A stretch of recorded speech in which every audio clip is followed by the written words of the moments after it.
Ok, Fred, on va regarder la partie que tu m'avais parlé, que tu as joué avec. C'est une partie par correspondance un peu, euh, contre Devosti. Alors, Devosti, je me demande si ça se peut. Je sais pas si tu connais, si tu le connais, mais je me demande si c'est pas Yannick Deveau. Ben, peut-être que oui, peut-être que non. Si c'est Yannick Deveau, j'ai donné des cours d'échecs. J'ai donné des cours d'échecs à lui puis à son frère. Là, oui, si c'est pas lui, c'est pas lui. Ça fait. Mais c'était une partie très intéressante. J'ai. Il y a un endroit en particulier que je veux arrêter pour te montrer une manière de penser, de réfléchir quand la situation peut devenir complexe. Alors, on regarde ça, je vais mettre le jeu, puis on va juste entendre ma voix. Alors, je suis désolé si on entend si on entend mes enfants derrière, en arrière-plan. Euh, T'avais les noirs. Ok. C'était une partie très intéressante, très bien jouée, vraiment, pendant longtemps. Ok.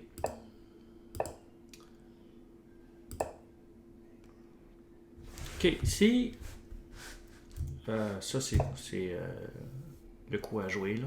Un des coups à jouer. C'est la partie espagnole. Puis l'adversaire, ici, avait le choix. C'est important, quand tu joues à 6 de savoir que l'adversaire a le choix, bien sûr, de... Surtout, les deux choix principaux sont reculer le fou à 4 puis maintenir la pression sur le cavalier C6, ou simplement capturer le cavalier C6. Alors ça, c'est la variante d'échange de la partie espagnole s'il avait fait ça. Ce qui est important de savoir, justement, quand tu joues à 6, c'est que s'il fait ça, tu ne perds pas de pion. Il y a des gens qui pensent ça, mais si je vais prendre le cavalier, éliminer le défenseur du pion E5, puis capturer là.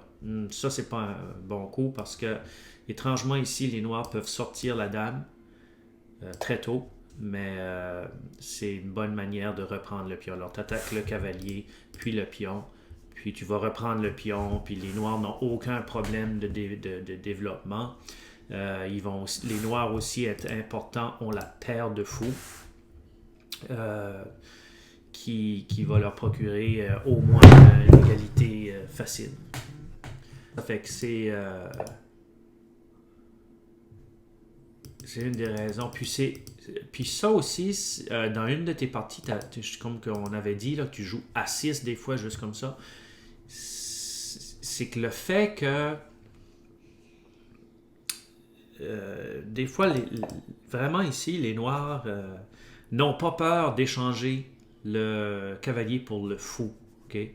Parce que ça leur donne la paire de fous. Puis la paire de fous aux échecs, c'est bien de l'avoir. Quand je dis la paire de fous, ça veut dire que tu as encore les deux fous, puis l'autre n'a pas les deux fous. Il y a un fou puis un cavalier. Donc ça, c'est combat éternel quasiment aux échecs, l'histoire de la paire de fous. Fait que là, lui a bien... Mais malgré tout aussi, c'est important de savoir que ça se joue. Mais quand tu le joues, habituellement, tu vas rocker ou faire d'autres choses. Euh, Tu ne prends pas, les blancs ne prendraient pas le pion E5. Okay? Mais ça se joue quand même. C'est une variante qui se joue. Comme Bobby Fischer, dans le temps, avait rendu cette variante-là populaire pendant un certain temps. Mais moi, maintenant, un fou à 4 est beaucoup plus joué. Puis même avant ça, c'est juste Bobby Fischer qui était assez bon que c'est pour ça qu'il se permettait de faire des ouvertures comme ça. B5. Ici, B5 est assez rapide. Euh, Souvent, les gens vont, bien sûr, vont jouer cavalier F6, attaquer le pion avant. Mais B5 va être joué. Ça fait à savoir. C'est pas grave, c'est bon. Fou B2. Fou B7. Alors, c'est intéressant ici, comme c'est sûr que tu aurais pu probablement euh, développer l'aile roi à un moment donné, mais c'est correct. Tu développes au moins. OK, H6 ici.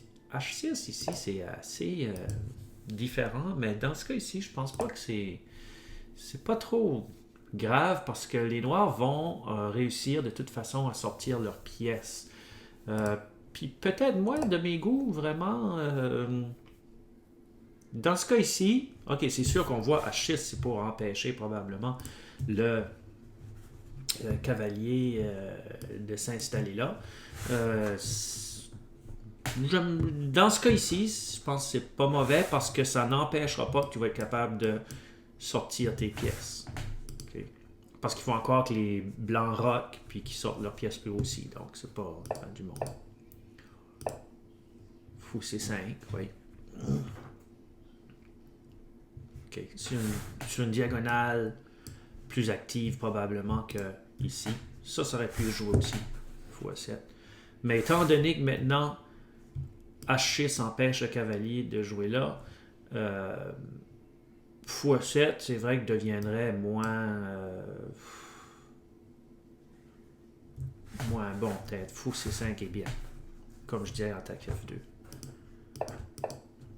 Fou D5. OK, là, ici, c'est ça. Là ça, c'est un peu une perte de temps pour les blancs. OK, il joue à une pièce qu'il a déjà jouée, qui était déjà bien placée. Le fou était déjà bien placé où est-ce qu'il était. Puis il rejoue de nouveau ce fou-là. Sur une case qui semble pas donner grand-chose autre qu'attaquer le cavalier qui est le défenseur du pion. OK. Oh, là, les flèches, c'est pas mal. OK. Cavalier E7. Protège le cavalier et attaque le fou. OK. Bon.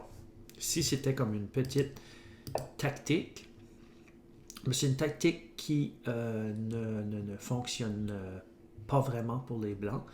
Il fallait pour les noirs voir que ça allait arriver. Ça pouvait arriver parce que le fait que le fou cloue le cavalier sur le fou, vraiment, ça donne ça.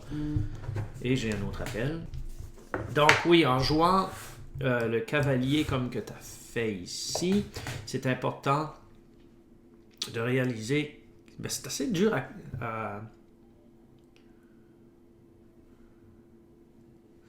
c'est assez dur, mais là, vois-tu, tu avais pas mal de temps parce que tu avais autant de temps que tu voulais quasiment. Là. Mais c'est assez difficile à voir. C'est un bon coup. Parce que ceci, c'est pas un bon coup. Mais il fallait calculer que ça, c'était pas un bon coup pour jouer ça. OK. Cavalier prend.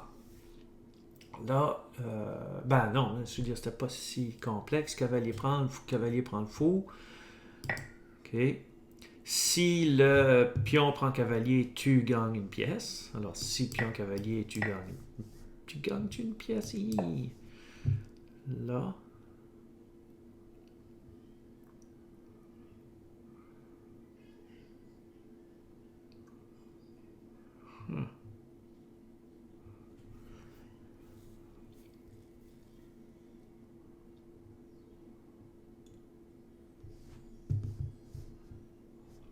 Ouais. Si pion prend.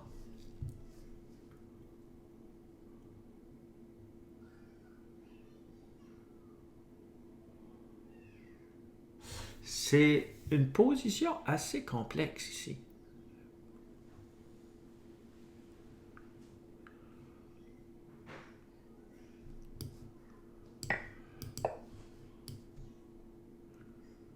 Ouais.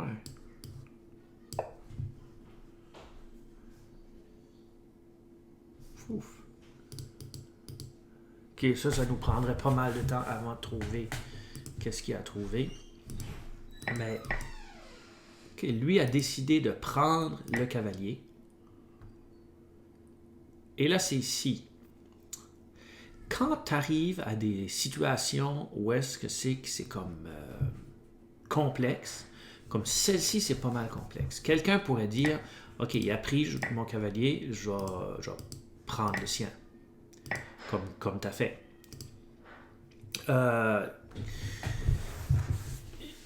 Il y a une méthode, je pense qu'on pourrait appeler ça une méthode, de réfléchir au coup qui peut aider à trouver des coups qu'on appelle des coups candidats. Alors, des coups qui sont possibles de jouer. Puis, l'idée, des fois, quand l'autre fait quand il y a une suite de coups, puis tout d'un coup, il y a un coup, ça se peut que tu as un coup que tu peux jouer c'est drôle à dire, mais comme entre des coups. Wow! Je pourrais vous expliquer ça plus en profondeur à un moment donné, mais ce qui se passe ici, c'est que la première chose que tu regardes tous les échecs que tu peux faire. Après, tu regardes toutes les captures qu'il y a sur le jeu. Puis après, est-ce qu'il y a des menaces? Donc, supposons que tu penses de cette façon-là, dans cette position ici. Tu prends la première étape, c'est tous les échecs qui sont possibles sur le jeu. Ici, il y a seulement un échec possible sur le jeu, et c'est le fou qui capture le pion échec au roi. OK, là, puis tu ne gardes pas tous les échecs nécessairement pour faire échec juste comme ça, mais tu gardes les échecs pour voir si ça peut pas t'apporter comme de l'eau à ton moulin, dans le sens, apporter des idées quoi faire. Donc, si tu regardes fou capture échec, tu peux, c'est sûr, si tu fais fou capture échec, comme tout de suite, juste ça, ben il va prendre, puis ça t'a rien donné. Ou pas grand-chose. Mais, puis même encore, est-ce que, ben non, ok. Ça fait, mais là, en voyant fou capture échec, ça peut te donner cette idée ici de jouer, en voyant que fou capture échec, ça peut peut-être te donner cette idée ici. Pouc. Tu joues la dame là, la dame menace échec et mat. Puis, elle attaque ce cavalier ici, qui va te donner une position bien supérieure à ce coup ici. Alors, c'est comme un coup en deux coups. Tu sais, comme, c'est drôle à dire, mais comme là, tu joues, il s'attend, tu sais, la suite serait de prendre le cavalier. Mais là, tu joues ce coup ici, et tu viens créer une menace qu'il faut que l'adversaire arrête. Alors, supposons qu'il joue ceci. Tu pourrais poursuivre avec... Je me demande si tu peux ici...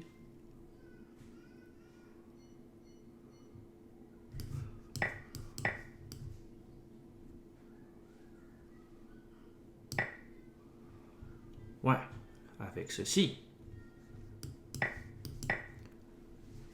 Deux fous. Gagne une pièce. Je pense pas que ça devrait nécessairement gagner une pièce, ça, mais tu te retrouverais dans une meilleure situation.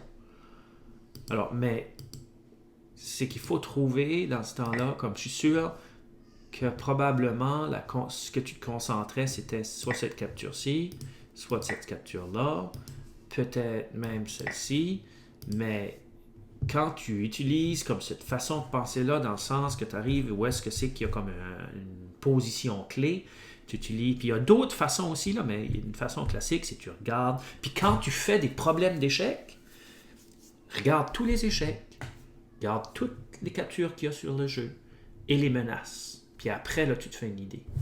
Alors, c'était vraiment intéressant. Ce coup ici aurait été vraiment, vraiment intéressant pour les Noirs. Donc, là, ça a continué. C'est quand même intéressant. Il y a des bouts, il y a un bout que je pensais, OK, comme, wow, là, le fou ici sert à quoi? Mais c'était pas mauvais finalement, parce que le fou pouvait se recycler d'une certaine façon à C8 après. Je pense que c'est ça que tu as fait, je suis pas sûr. Puis se ramener de bonne place. Puis de toute façon, ce qui est important dans cette position ici, c'est encore une fois, c'est que tu as la paire de fous contre un fou puis un cavalier. Et je te le dis, la paire de fous contre un fou contre un cavalier, c'est très puissant. Il y a beaucoup d'exemples de grands maîtres, de parties. C'est la paire de fous, tu la veux. Pas que tu deviennes comme obsédé là-dessus, là, mais obsessif, mais c'est un peu mieux. C'est mieux. C'est un peu mieux. dépendant de la position aussi. Mais ici, les fous, on voit qu'il y a quand même plusieurs lignes qui pourraient être utilisées. Rock. Et ici, je trouvais que c'était un bon coup, ça, pour les blancs. Là.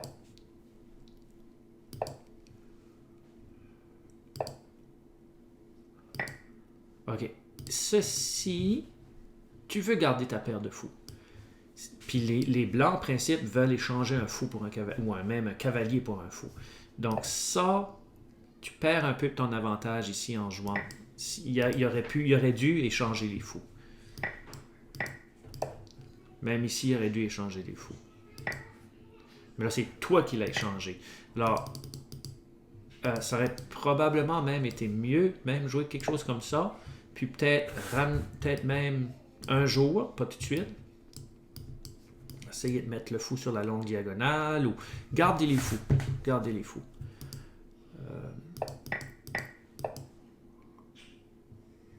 Fait ce fou ici, à un moment donné, comme je disais, il aurait fallu le faire vivre à nouveau.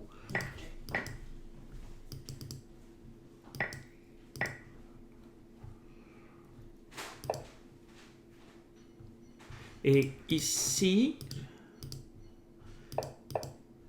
c'est comme comprenable, on apprend tout le temps ça, garder comme l'îlot de pion, puis ça. Mais ici, quand tu prends de cette façon-là, il faut que tu penses qu'il y a la fameuse case ici qui va devenir importante, la colonne. Je pense ici que ça aurait été peut-être mieux, dans ce cas ici, y prendre avec le pion là, pour empêcher la tour de peut-être s'installer ici. L'adversaire, je pense, ne l'a pas fait, mais quand même. Tu sais, ça, j'ai aimé ça. Là, ça aurait été beau de devoir jouer ça avec la paire de fous. Le fou C8.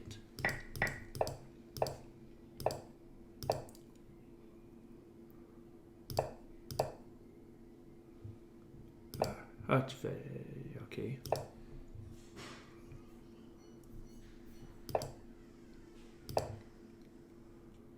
Ah oui. Ah oui, là, il s'est vraiment fait avoir. Là. Il pensait avoir, mais...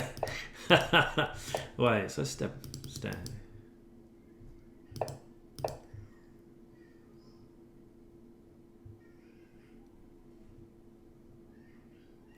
Ouais, ça, c'était bon. Et ça, c'était pas mal la partie. Alors, c'est ça. Comme je dis, puis quand tu fais tes problèmes d'échecs, pratique-toi. Moi, c'est ce que je fais moi aussi, par exemple. C'est regarder tous les échecs, les captures et les menaces. Alors, à la prochaine, j'espère que ça pourra t'aider. Alors, ça serait, comme je disais, ce serait une bonne idée pour toi de regarder quand tu fais tes résolutions de problèmes. Tu regardes un peu, c'est sûr, qu'est-ce qui est l'avantage matériel et tout. Puis après, tu regardes tous les échecs que tu peux faire à ton adversaire, toutes les captures qui peuvent se faire et toutes les menaces. Alors, souvent, dans les problèmes que tu vas avoir, toi, ça va juste à regarder tous les échecs que tu peux faire. Tu peux trouver de très, très, très bonnes idées directes là. Alors, merci et à la prochaine.